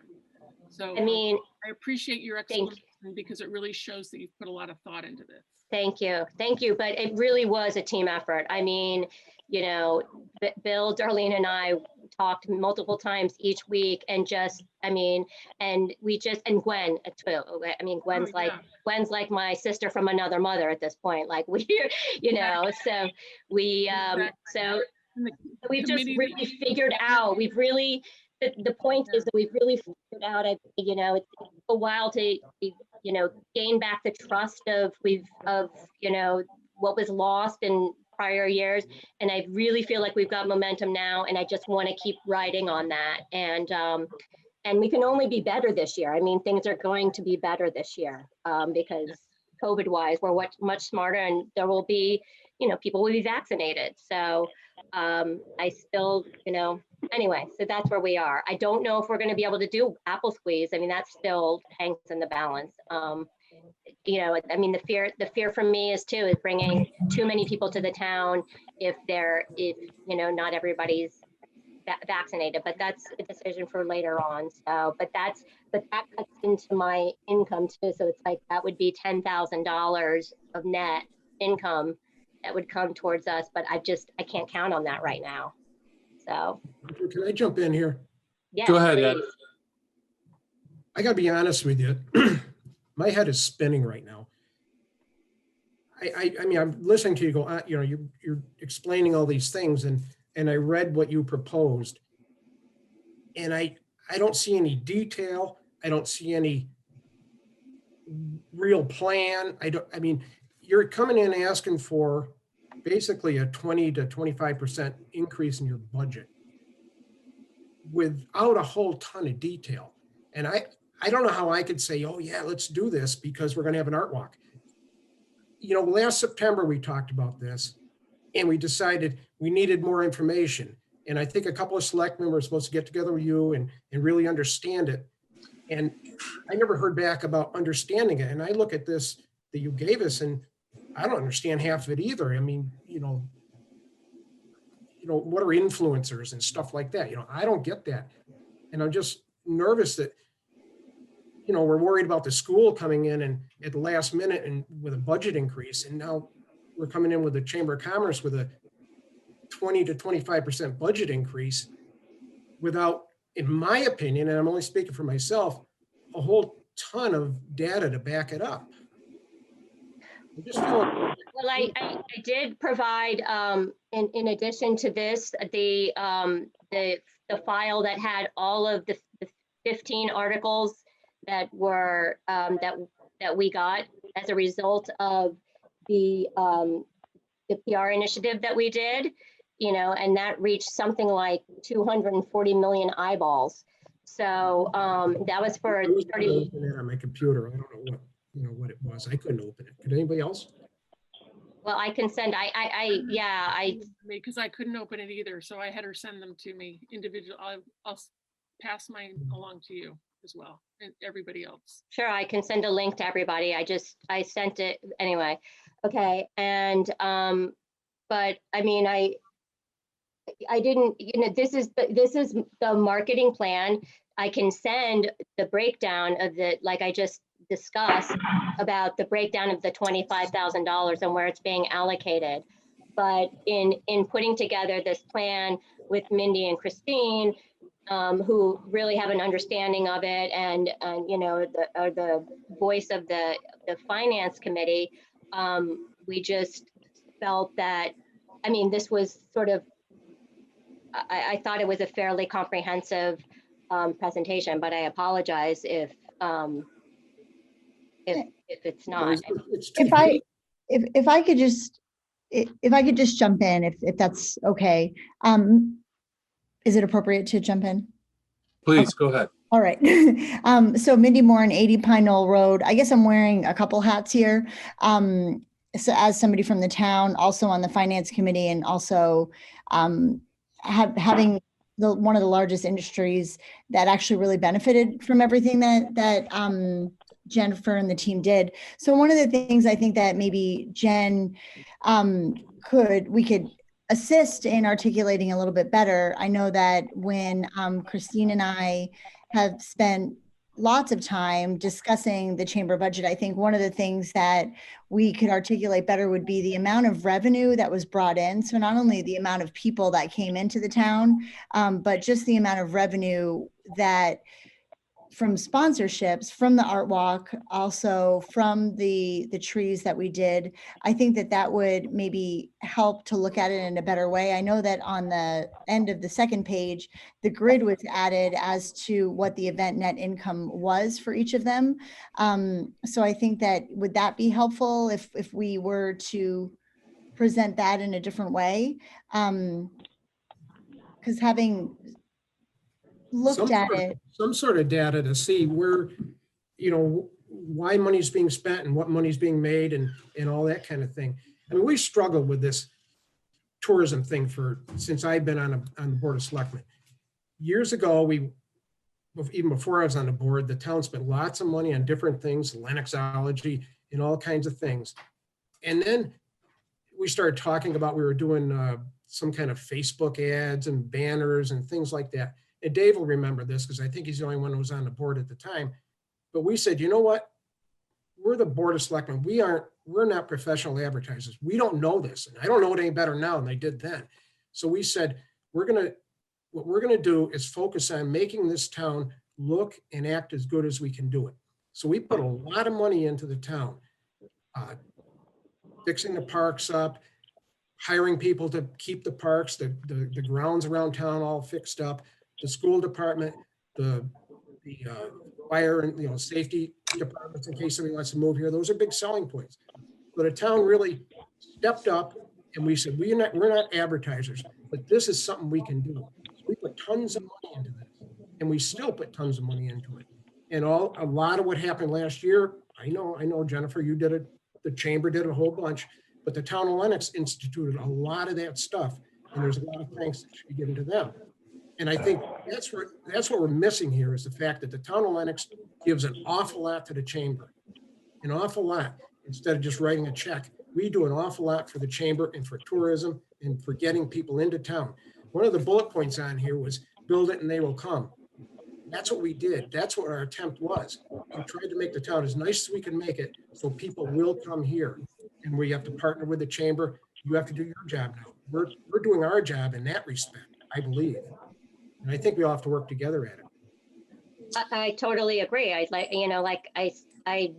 would not be able to do any of this if the town wasn't attractive and beautiful in and of itself. And, but this is not just tourism. This is when people are in the area and we're trying to market to them to come here to have dinner, come here. And when people come to our town to have dinner, come to Lenox to have dinner and spend money, it goes back to the town in tax revenue as well. So, any effort that in doing more events, it brings more people into town. I can probably get some information from some of the businesses in town to show, their increase in sales during the weekends of these events. And I just think that you're absolutely right. Building a beautiful town and something welcoming is that's the core of it, but it has to be also marketed. You have to let people know what's here and to come here, because it's not like people just drive through Lenox and for them to be able to, for them to understand, that we have, what we have in town in terms of, using all the facilities and taking advantage of the restaurants and the shops and the other businesses and the inns. That's what brings in the money so that we can continue to keep the town looking beautiful.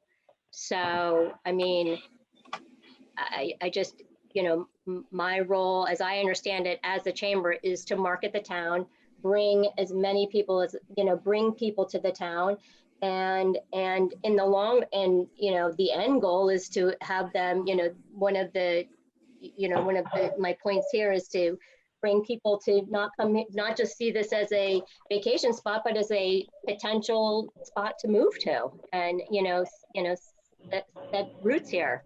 So that's where if you don't mind, that's where I want to jump in. I feel somehow the goals have eroded. 5 years ago, when we first started talking about strategic plans for the town, our biggest need was for attracting young families to come to town and live in town. Right now we have a housing problem, and that's something that we have to address with Affordable Housing Trust and others. But there are jobs that are not being filled throughout Berkshire County.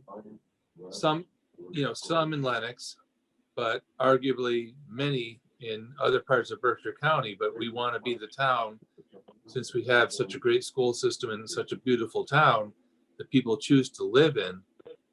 And this is in no way a criticism, but some of these events feel purely like, oh, let's do this, we'll attract a bunch of people, we'll sell apple pies and other things, and then we'll make $2,000 by the end of the weekend.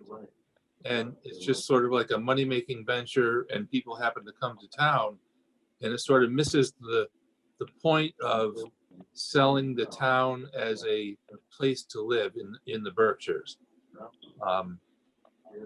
I mean, I think that showing a town that's lively and, the outdoor dining, and it shows it so attractive that it makes it so that people would want to move here. People want to move to towns where there's things going on.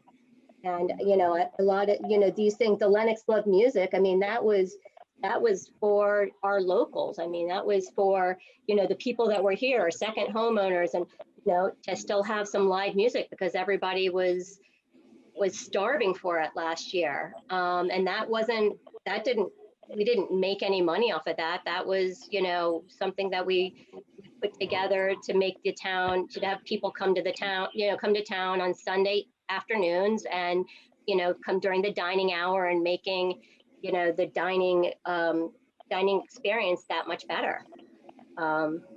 So, I mean, these events aren't about making money. And if they are, if there is any net income, it goes back into, marketing and doing all the other things that we are doing. I mean, I'm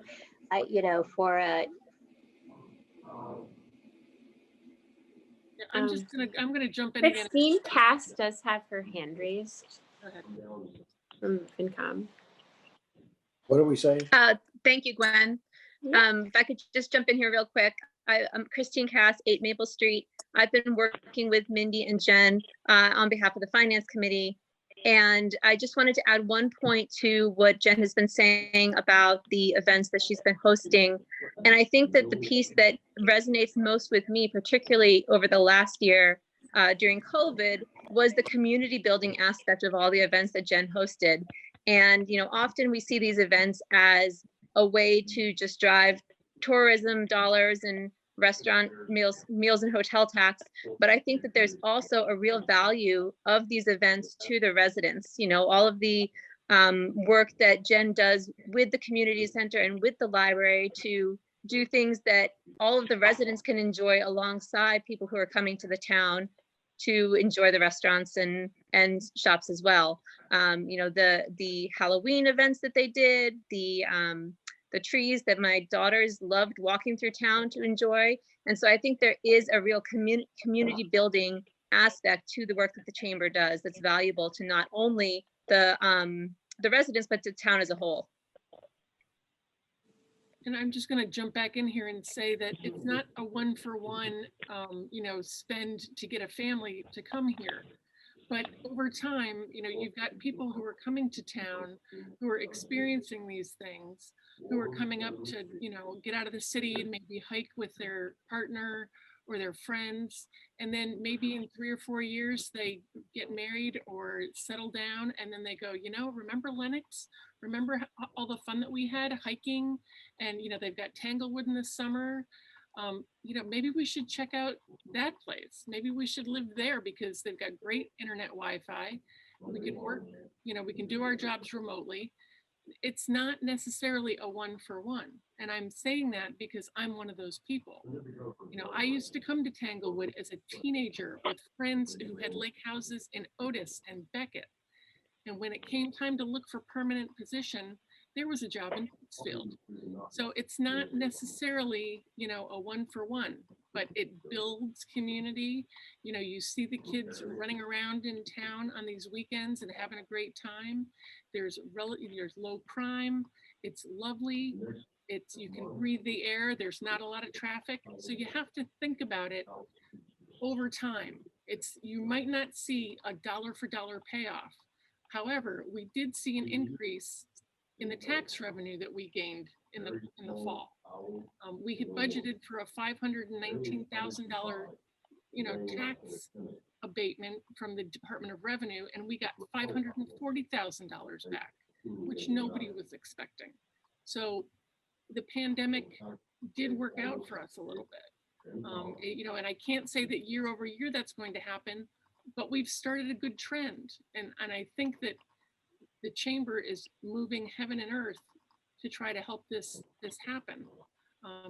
We're talking, like what Jen is talking about is more hours, having to hire some additional people, even on a part-time basis. And, you've got to pay those people.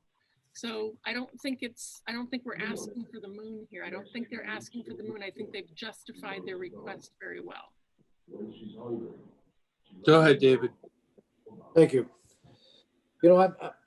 I've been on the board for 10 years, and as Ed said, we've worked with any number of folks who had these ideas. But I just want to say two things. Number one, I think it's poor planning to come to us last minute looking for a 25% increase. I really do. I would have loved to have been invited to a chamber board meeting somewhere around November or December, where he could have pointed out what the plans were for the coming year. We could have effectively planned for it. I think, but this is not, and I'm not blaming Jen for this, but this is not unusual. It seems as though every year at this time, the chamber comes to us and says, we need more money. And they do, and they bring in money, and maybe they should get a percentage of that money. But the fact is, it should be planned for and not be slapped at us at the last minute. So, I mean, if you're looking for a vote tonight, I'm certainly not in favor of trying to vote tonight. I want to think about it.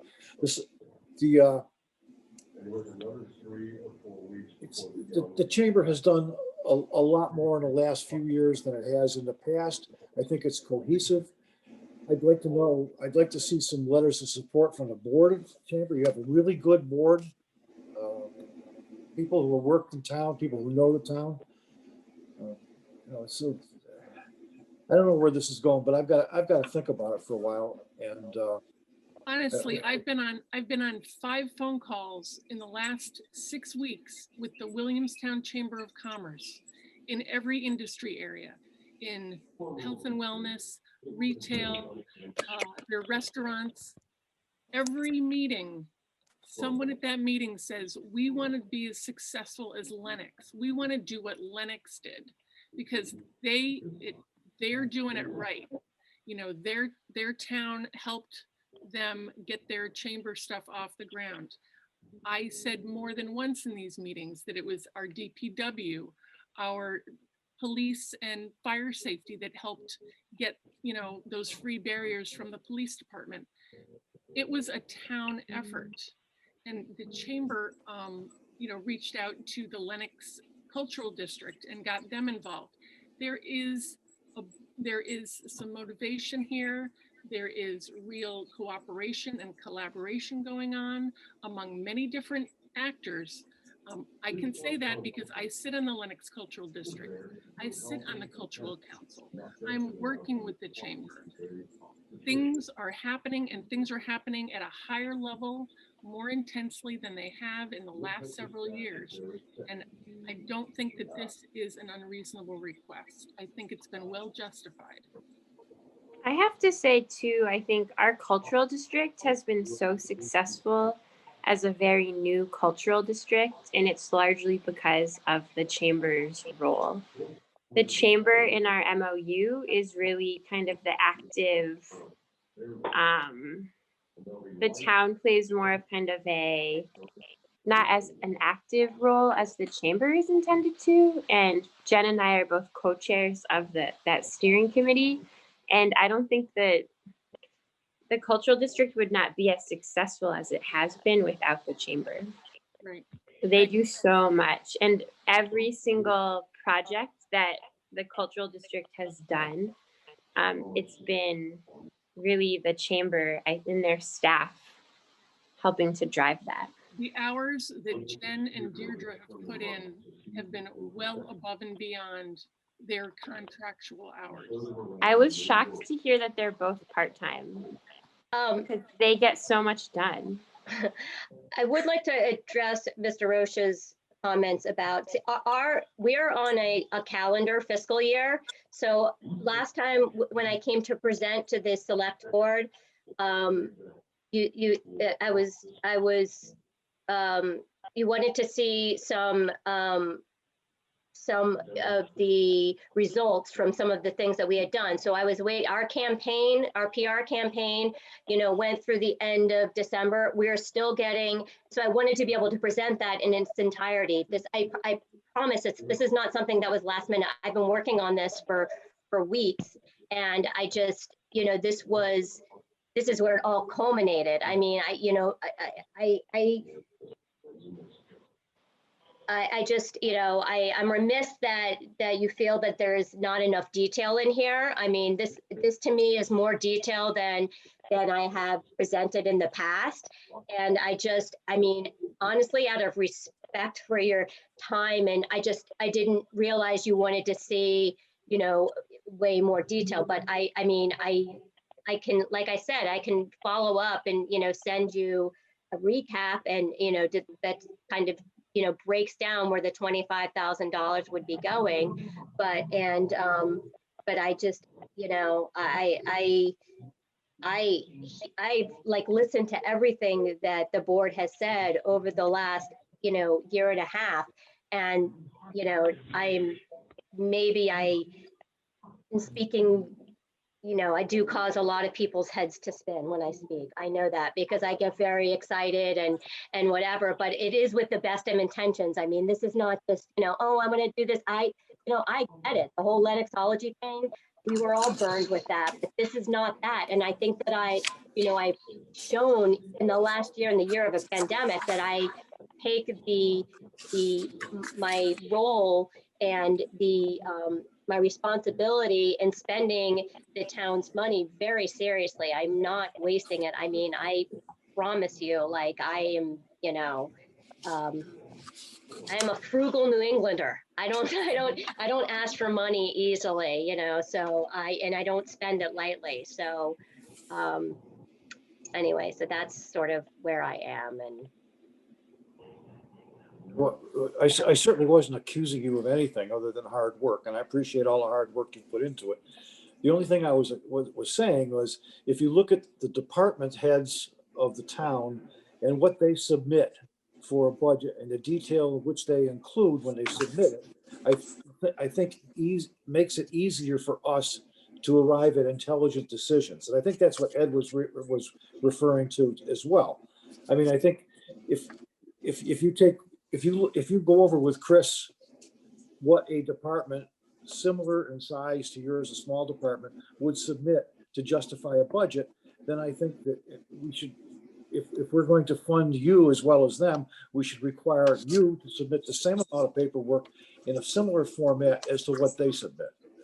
that's fine. That's fine. I didn't even know, because of the chamber's sort of standing alone. It's not really part of the town. I didn't even, it didn't even occur to me that you'd want to see it in a different format. That's our fault as well. Then we should have educated you. So that's, yeah. That's okay. I'll get that I'll get the feedback from Chris, and I'll talk to him and see if that's what he would, prefer to say for the select board going forward. Yeah, we're all learning here. I can advise you one sort of nugget of advice, which is don't ask for money on your first presentation of let us know a couple of weeks in advance that you're going to ask for money during your presentation 2 weeks later, as opposed to asking in your Quite honestly, I didn't expect,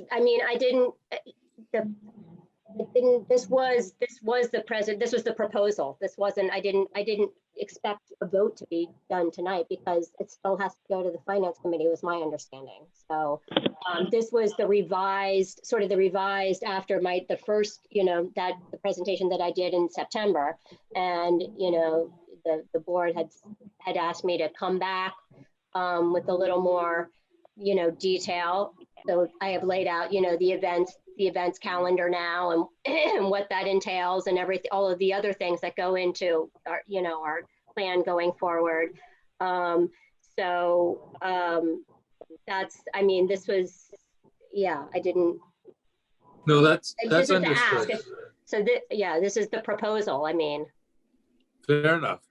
And I do just want to stress what I mentioned before.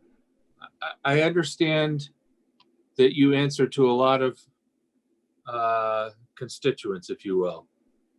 But to me, the plan, the proposal, the yearly plan looks to me like it's aimed at selling beds, aimed at selling dinners, aimed at selling sheets and shawls and store items.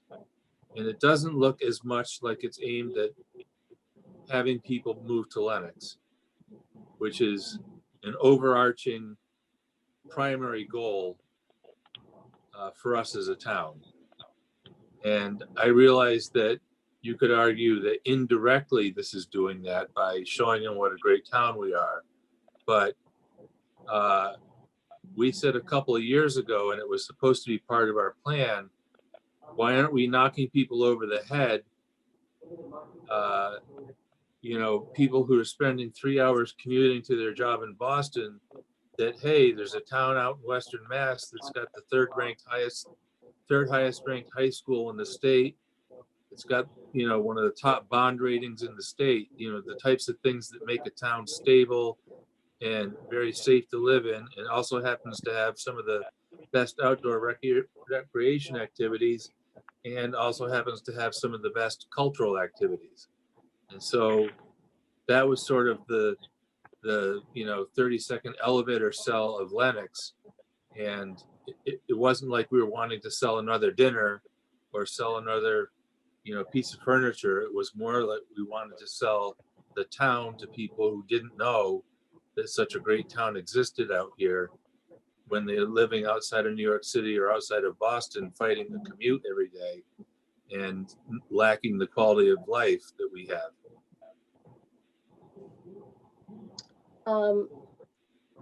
Okay, I hear you, and it can certainly gear it towards, I mean, I do think that the best way to highlight that, I mean, to have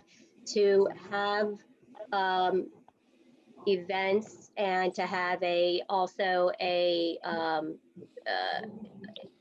PR initiative going on that, you know, people are reading when they're looking for travel. The best way for them to, you know, figure out if they want to move here is to come, you know, to start with a visit here. But I hear what you're saying. I do, and I understand that is the you know, I mean, I have it as the second bullet point in my goal in the beginning of I mean, that's always the overarching thing for me, is to bring people to live here. But I just think that maybe this was I hear you. I hear what you're saying. All right, well, it was a good presentation, and I think you worked really hard on it, and I appreciate that. Obviously, we have had some comments on it, but I don't think that they're insurmountable. So should I follow up with Chris for next steps, or like, you know, what would you like? You know, Just a little more detail, just a little more detail in it, Jen. Okay. Fine. I'll try and get one of the town like budget things, and then try to follow, you know, one of the other town departments, and or I'll work with Gwen. I'll get that for you, and I'll transmit it to you, and you can put things in. Perfect. Thank you. It's a spreadsheet, Jen. Right. All right. Well, thank you very much for your time. I appreciate it. I know this meeting ran very long, so sorry. Well, thank you, and Mindy. Thank you for answering all our questions. Okay. We have run long. Does anybody have any brief liaison reports they'd like to share? Just one quick thing, Neil. I was going to say, obviously, about the DPW and how it's a typical New England winter this year, and they're doing a good job. And, you know, they're doing what they do, but it is a beautiful winter, really. But we are having a PBC meeting, the Public Building Committee meeting tomorrow night. And the main issue is about the library dome. It has some issues in case people don't know it, but there's some structural issues with it. And it have to be repaired. It has to be taken up. So we're going to get on that tomorrow night. It'll be our first meeting about it. And more to come on that, but we are on that. Yeah, it's hard to tell from the outside, but inside is really where the issues are. I shared all that information with the library board today in the LLA, and they are interested in this as well.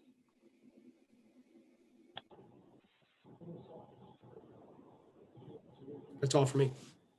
Me too. Me too. All set.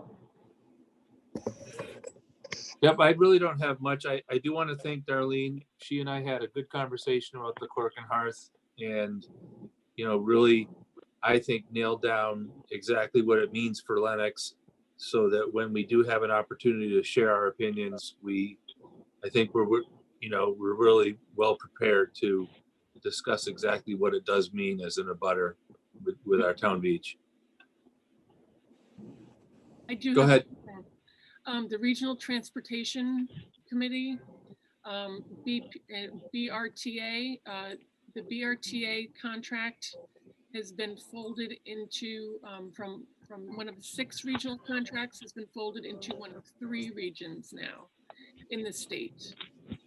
That contract is going to be awarded to, I think it's Mattahatchett Regional Transportation Authority, which goes from Warwick, Massachusetts, close to the Vermont border, down to Rentham, and then out to us here in Berkshire County. That contract is going to start as of July 1st. That's clearly going to probably impinge on some of our routes, and the timing and everything. There's a survey online currently at our webpage, townoflenox.com, and anyone and everyone in Lenox is encouraged to fill out this short survey about BRTA use. So I would encourage people to go. It takes like 5 minutes, fill out the quick survey and let your voice be heard. Thank you.